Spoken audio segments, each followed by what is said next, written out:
Hello, my name is Tosh, and I'm here to show you how to add to the Yupik Atlas. The Yupik Atlas is a collaboration between Tlista Education and Culture and the Exchange for Local Observations and Knowledge of the Arctic. We do have another video that walks you through the history of the Atlas, but for now, I'm just going to show you how to add to the Atlas step by step. So let's get started. First, open a web browser. I use Google, but any browser will work. The URL for the Yupik Atlas is Yupik, Y-U-P-I-K, Atlas, ATLAS.org.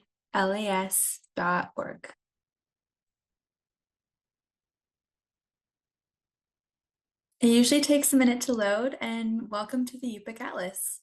If this is your first time using the Atlas, I highly recommend taking a little bit of time to explore. All of these points have different place names, and some of them have stories or media.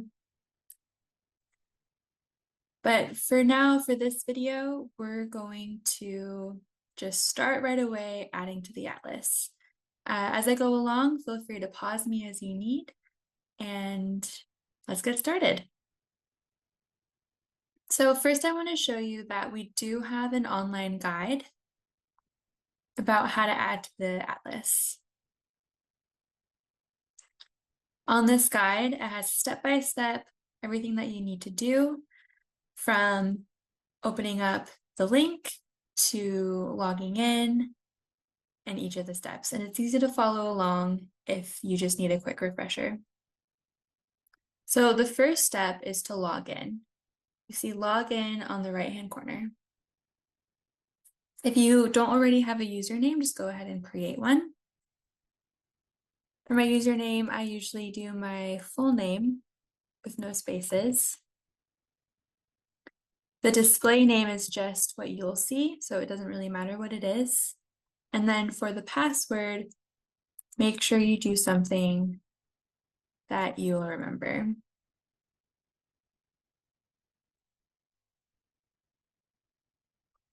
And then you press create user. Once you've logged in, you should see on the top right-hand corner your display name. Now, something that's really important, once you've created a username, please let us know so that we can make sure that we give you any necessary permissions. What you'll do is on this page, how to add to the Yupik Atlas. Here is this email, Brendan. Brendan is our software developer. He's very friendly and wonderful. Just go ahead and email Brendan, brendan.billingsley@colorado.edu. Let him know that you've created a username, that you're a teacher, and tell him what school you're at and that you're interested in adding to the Atlas. He can also help you add place names to the Atlas. You can either send him place names that you would like him to add, or he can offer any assistance. Once you've logged in, you've emailed Brendan, you'll notice that there's now a new tab, Add to the Atlas. If you press this, it takes you to Yupik Atlas training. And this is exactly where you want to be. This is what we call our practice area or our training area. Anything that you add here will stay on this particular map.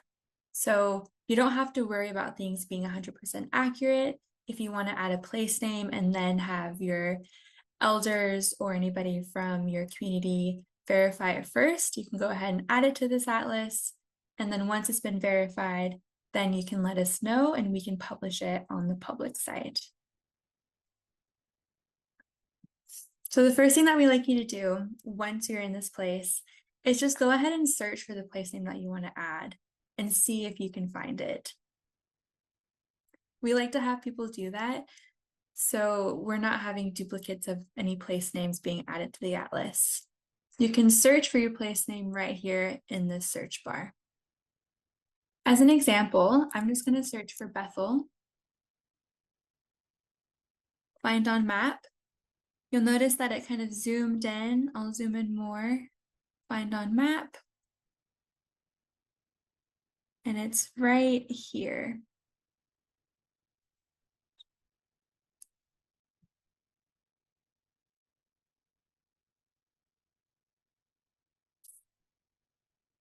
Once you search the place name and find it, it also shows all of the different media files or stories or videos that are associated with that place.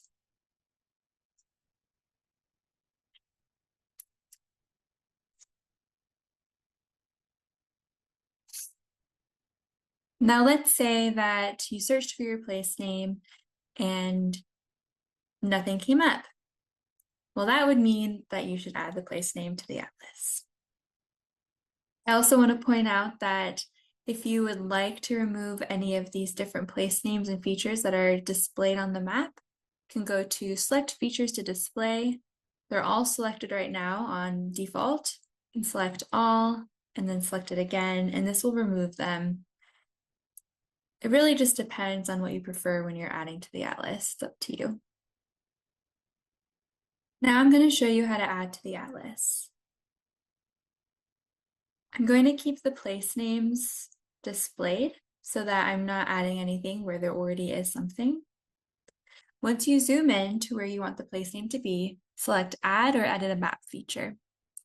The hand, it just moves the map around. This pencil will create a point.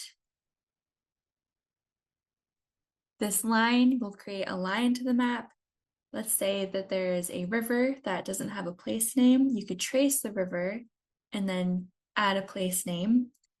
We also recommend that if you would like to name a river, you can let us know as well, because creating rivers can be a little difficult. And then add a polygon to the map. This is a shape, so let's say there's a lake or a pond that doesn't have a place name. You can go ahead and trace that lake or pond and then add the place name. Let's start with a point. Select that, place it where you want to be, and press OK. Now this is where you would fill all of the information out. We would love it if you could be as detailed as possible so that anybody looking at these place names will understand why it's important. For now, I'm just going to write test. For the feature type, describe what the place name is.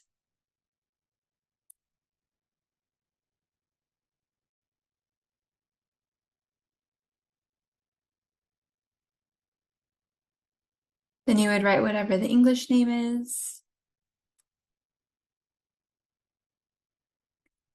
Here you would add any other place names that might be associated with this place. Any comments such as this place is special because of this. And then you would press save. Now, I was actually hoping that this little error would come up. If you get this error, it means that you have not been given permission yet to add to the atlas. This means that either you haven't emailed Brendan yet, or Brendan needs to give you permission. Once you have permission, it will be easy to add to the atlas. So now that I have been given permission to add to the atlas, I would press save. And there you have it. You've added to the atlas. One of the nice things about this is that you can still edit the place name once you've saved it. So you can select edit. You can add or change any information here, or you can also pick up the point, click and drag it if you need to move it somewhere else. You can also zoom in if you need to be more specific about where you're putting it. And then just remember to press save. You can also add a photo. So if you go to add related item, media file, this would be the title of the photo, the description, any people who are in the photo, when it was taken, the date it was taken, and use permission. Here, this is where you can share if this is only for teachers to use, if this is only for public access, if it needs to be cited. And then you select choose file, and you can upload the file from here. You can also upload audio recording, and you can record right here how you say the place name, or you could record a video about the place name. Once you're finished filling out all the information, you would select OK. There you have it. That's how you add to the atlas. Now for the rest of this video, I'm going to show you how to add a line, which could represent a river, or a shape which could represent a lake or a pond. The steps are largely the same. So we'll zoom out and we'll go ahead and try to find a river that doesn't have a name. A lot of the rivers and creeks and water features have already been added. So if you find one that hasn't been, you can always message us and we can add it for you, because adding a line is a little bit more tricky. Now, as an example, I'm just going to trace some of this river.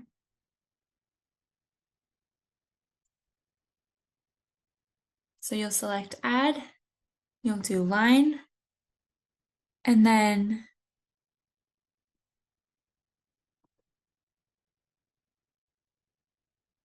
every time that you want the line to curve, you'll click. Now, as you can see, this is a little trickier. So like I said, you can always ask us to name a river for you.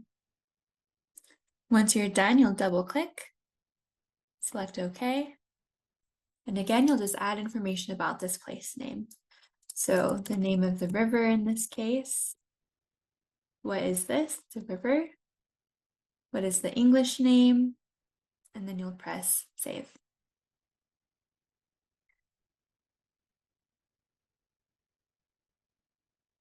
And as you can see, it's popped up. You can still edit it if you need to change anything. You can move each point so that it matches with the river more.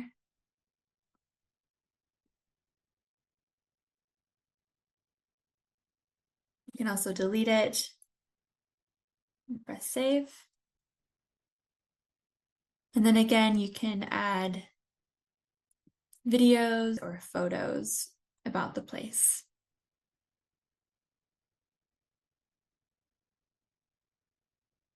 And then to add a lake, it's very similar. So you'll press add, shape, zoom out. And again, just a reminder to first search for the place name that you're adding.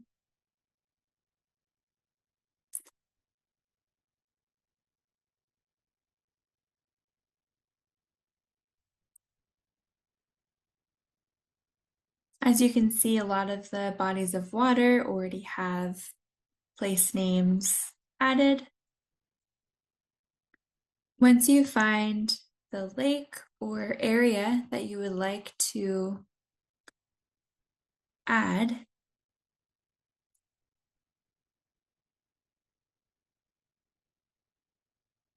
once you find the lake or area that you would like to represent on this map, you'll add the shape similar to the way that you add the line. So every single time that you want there to be a curve, you just click.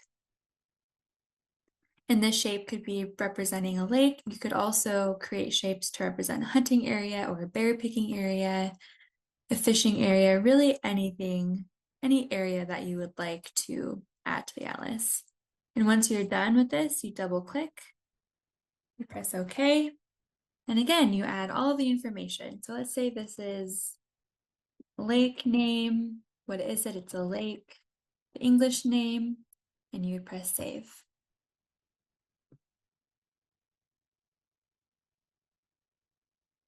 Once it pops up on the left, you can edit it again if you need to and change any of the points. Sometimes it can be easier to edit the shape after you've saved it.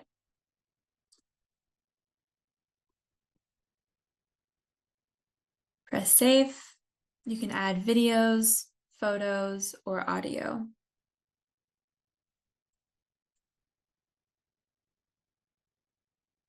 And again, if you would like us to add a place name for you, whether that's to represent a lake or a creek or an area, just please let us know and we're happy to do that. And that's the end of our video. Thank you so much for watching. If you have any questions, please don't hesitate to reach out, and we're excited to see what you add to the atlas.